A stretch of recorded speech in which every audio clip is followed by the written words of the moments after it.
శ్రీ గురుభ్యో నమ. హరి ఓం.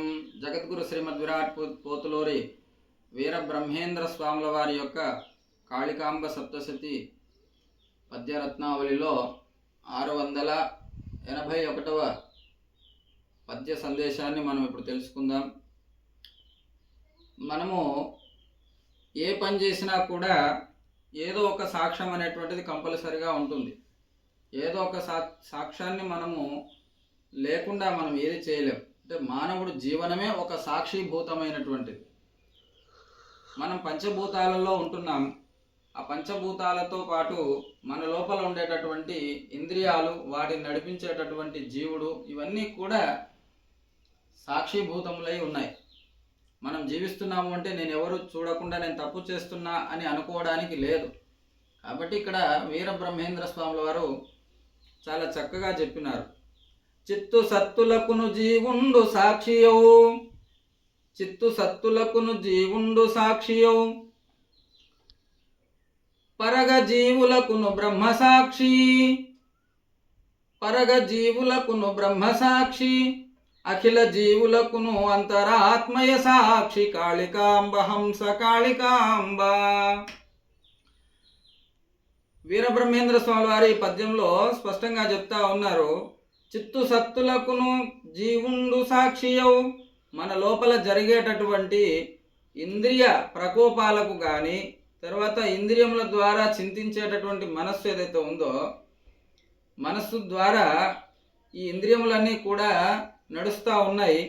వీటి యొక్క నడవడిక, వాటి యొక్క పద్ధతి ఏదైతే ఉంటుందో, ఇవన్నీ కూడా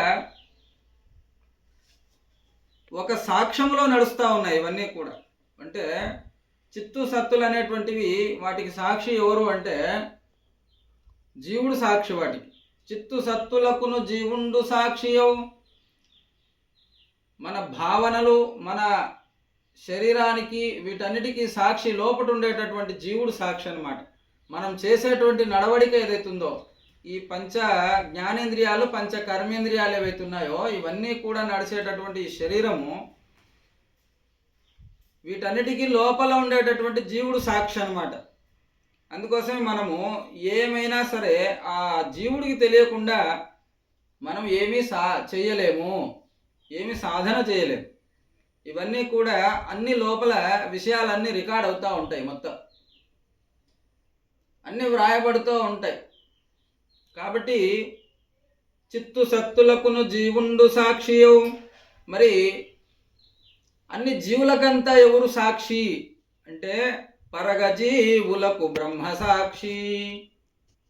జీవులన్నిటికీ కూడా, అంటే ఈ ప్రపంచంలో ఎన్నైతే జీవులు ఉన్నాయో, సహజంగా మనము శాస్త్ర ప్రకారం చెప్పుకునేటటువంటి జీవులు 84 లక్షల జీవరాశులని.